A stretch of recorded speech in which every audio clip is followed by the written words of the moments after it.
హైదరాబాద్ వాళ్ళ గురించి చెప్తున్నా. సపోజ్ ఇవాళ ఇంట్లో తినబుద్ధి కాలేదే అనుకో, హోటల్ నుంచి తెప్పించుకోవాలంటే ఏం తెప్పించుకుంటారు? వాళ్ళ బిర్యానీ తెప్పించుకుంటారు కదా. హోటల్లో తినాలన్నా బిర్యానీ, పార్సల్ కట్టించుకోవాలన్నా బిర్యానీ, ఆర్డర్ పెట్టుకోవాలన్నా బిర్యానీ. ఇగో గిట్లనే చూస్తారు కదా.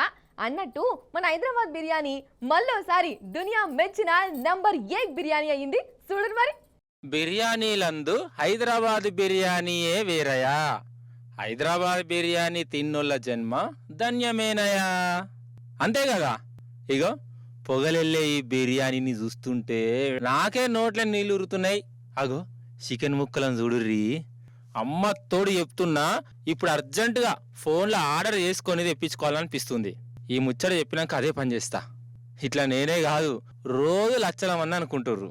అందుకే దేశంలోనే మన హైదరాబాద్ బిర్యానీ ఆర్డర్లలో నంబర్ 1 ఆర్డర్ అయింది. గా స్విగ్గీ కంపెనీ వాళ్ళు సర్వే చేసిర్రట. దేశం మొత్తంలో ఏ వంటకానికి ఎక్కువ ఆర్డర్లు వస్తున్నాయి, దేనికి గిరాకీ ఎక్కువ ఉన్నది, జనాలు ఎక్కువ ఏం తింటుర్రు అని సర్వే చేస్తే మన హైదరాబాద్ బిర్యానీ నంబర్ 1 జాగాలో ఉన్నదని తేలింది. ఈ ఒక్క ఏడాదిలోనే 1 కోటి మీదనే ఆర్డర్లు వచ్చినాయటం వల్ల ఒక్కొక్కరు వారంలో 2-3 మాటలైనా బిర్యానీ ఆర్డర్ చేసుకుంటుర్రు.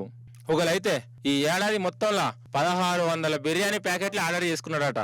ఇక ఎప్పుడు ఆయన పాయడం అన్నట్టు. ఇది ఖాళీ ఆర్డర్ల గురించే చెప్తున్నా. హోటల్కు పోయి తిన్నోళ్ళ లెక్క తీస్తే వాంబు కండ్లు తిరిగినట్టు అవుతుంది. ఏ 2-3 కలిసిన బిర్యానీ తిందాంపా అని పోతారు కదా, అదే చెప్తున్నా. ఇగో ఇది మన హైదరాబాద్ బిర్యానీ గొప్పతనం.